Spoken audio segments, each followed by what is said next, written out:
point. So, with all the information on the ground, what does it mean to those who have to make the decisions about what happens next? Michael Chertoff, all right, former Homeland Security Secretary under President George W. Bush. Thank you so much for making yourself available tonight, Mr. Secretary, on such an important night. Sure, absolutely. So from what you've heard of the state of play on the ground, what are your concerns and considerations? I think this is a kind of a classic example of the cycle of escalation. When you have a back and forth, how do you decide at what point you can kind of climb down as opposed to continuing to amplify the level of violence? Remember, this cycle began with an attack by an Iranian-backed militia on an air base that resulted in the death of a U.S. contractor and a number of U.S. service people being injured. So that began this. We then responded to that. There was then an attack on the embassy, and so it has slowly stepped up. What I'm hopeful about, but I'm certainly not for sure, is that the Iranians are now signaling that they are ready to stop at this point. Now, let me ask you something, Secretary. Yeah. This suggestion that, it would have been better if they were locally fired missiles by proxies, it wouldn't have been as big an escalation. Now the intel is, no, it came directly from Iran. So now there's a secondary question that to me seems very important if it is accurate, which is their missiles and capabilities are good enough that they could have fired them close but not deadly on target to do maximal damage. Do you believe that is true of Iranian capabilities and plausible of their intentions? Well, I'd be guessing if I told you that I know what their capability is to hit directly on target. But I do think what's significant is that they chose not to hide behind proxies, which is typically what they do in many cases, but to actually come out front and basically say, it's us. We're using ballistic missiles, which are relatively sophisticated, and we're launching from our territory. That, to me, is a symbolic issue, frankly, part of which I think is directed at the internal population. And it's designed to kind of navigate between two possibilities. One is not creating a cataclysmic effect that guarantees an American response, but indicating that there's a level of seriousness about anger in Iran that has pulled them from behind their proxies, right, and they've come out front.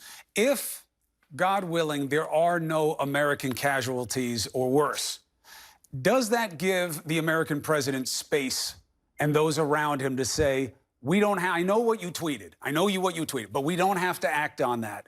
We don't have to do anything else. There is no exchange of actual blood on American blood.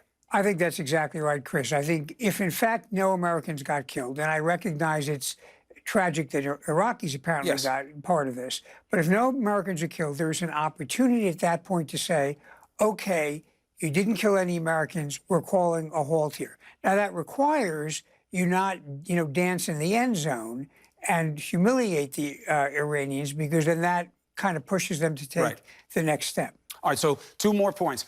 In terms of who's in the region, okay, we have a lot of troops there, about 50,000. They just sent 4,500 more to the region. We don't know what that means. But look, this area is rich with targets of opportunity for the Iranians. And just for you at home, I am not giving out information right now that is not publicly knowable and widely distributed within all of the relevant circles. We're not giving information away about American vulnerabilities. I would never do that. But, Mr. Secretary, when you look at how many different troops there are in the surrounding areas and countries, all well within reach of Iranian capabilities, without them ever having to leave home and more being sent to the region, what does that mean in terms of U.S. preparation?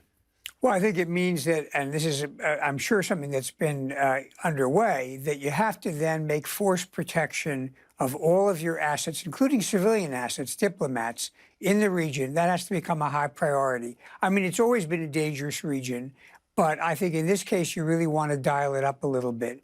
Now, the good news is you have, to the extent you're dealing with the military, they do have force protection capabilities, and I believe they've indicated that a lot of the diplomats ought to leave. But I think this is now going to become a kind of a top urgency for the Department of Defense and Department of State. The Iranian officials, again, rhetoric happens on both sides, but they said if anything happens inside Iran from the U.S., we're going at Dubai in the UAE, and we're going at Haifa in Israel. Why those? Well, I think two things here. First of all, they're signaling that they regard an attack on Iranian territory, again, as a step up in escalation. And as I indicated at the beginning, controlling the cycle of escalation is really the big challenge and these kinds of back and forth. So what they're also doing is they're holding our allies hostage. They're basically saying, if you attack us in Iran, your allies are going to pay a price, whether it be Israel or whether it be the UAE.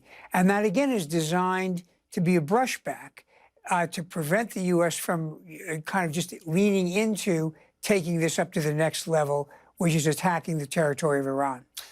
Two other big points. One is, of course, we care about our allies in the region. We care about those who are fighting on the ground. We care especially about the U.S. fighting men and women who are in all of these areas, relatively exposed. But the scariest threat, I think, for Americans will be a hit in home. And there was rhetoric that came out of Iranian different levels of state that we are thinking about coming at you where you live as well. How realistic is that? What does that mean for us here in America? Well, again, I think part of that is, again, signaling to keep us from taking escalation to the next level. I think the biggest threat to the U.S. homeland is a cyber threat. We have seen the Iranians operate in cyberspace in a destructive manner. They did it in Saudi Arabia. They've tried to do it in the United States. And certainly they could cause disruption and damage if they took that approach. They've gotten more sophisticated in recent years. Physical attack, I think, would be harder. Almost 10 years ago, there was an effort to assassinate the then Saudi ambassador in the U.S. But again, you'd need to have in place capabilities. And we have a pretty good array of capabilities in terms of detecting people who might be a threat. So my sense is the more likely thing we would see would be an effort in cyberspace. All right, the Secretary, help me with legal analysis here for a second. Now, the case is very easy, I think, for the executive, the president, obviously at the head of the executive branch, to say, well, now I'm operating under an obvious imminent threat. Now I'm operating out of self-defense, and I don't need Congress to do anything. But arguably, should Congress have been brought in before the Soleimani move? And does Congress have any ability now to be involved in this process? Because as you and I know, and the American people are getting up to speed on very quickly, this is Congress's job, declarations of war and statutory authority for these types of hostilities. How long can it be the president alone? Well, typically on something like this, the executive branch would bring in at least the very senior members of Congress and advise them about something. Which this president did not. But I would say this. I mean, we need to recognize, again, it's not like this, quote, war or this really what I would call an armed conflict just started with a strike on Soleimani. This back and forth has been going on for a while. You might say the first blow was struck by the Iranians when they attacked and killed an American and wounded several others. At that point, presidents generally have the ability to respond without a formal declaration of war. And that goes back to even in the Civil War, the blockade cases. So I don't know that this is particularly a legal issue as much as it is an issue of what's prudent in order to get the support you need at home.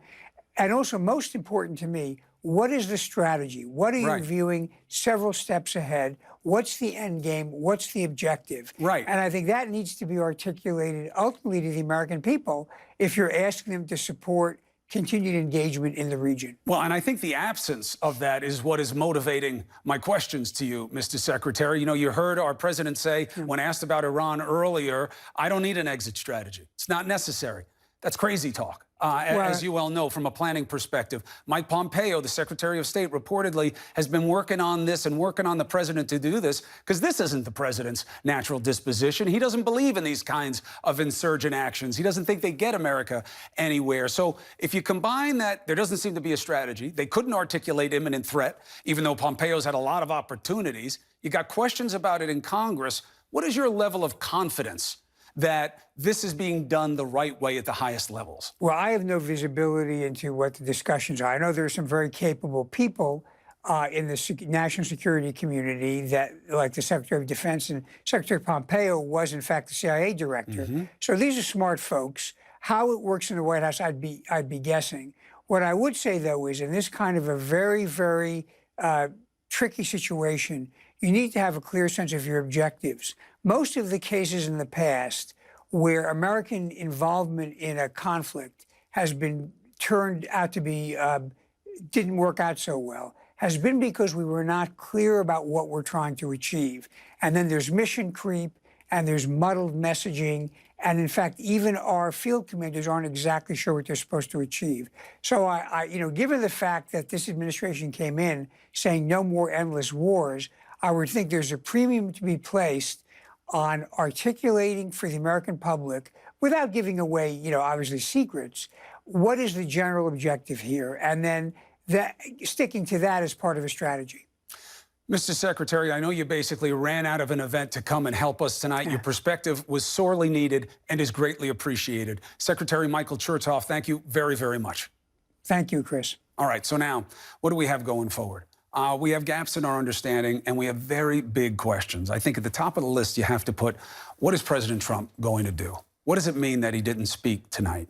Does that mean that there's being some reserve, there's some thought? Or do they not want to give away that something is afoot and that this red line he tweeted about is some type of official standard? We will review history back from the Bush era when Chertoff was in there and what happened in that war with some of our best military minds.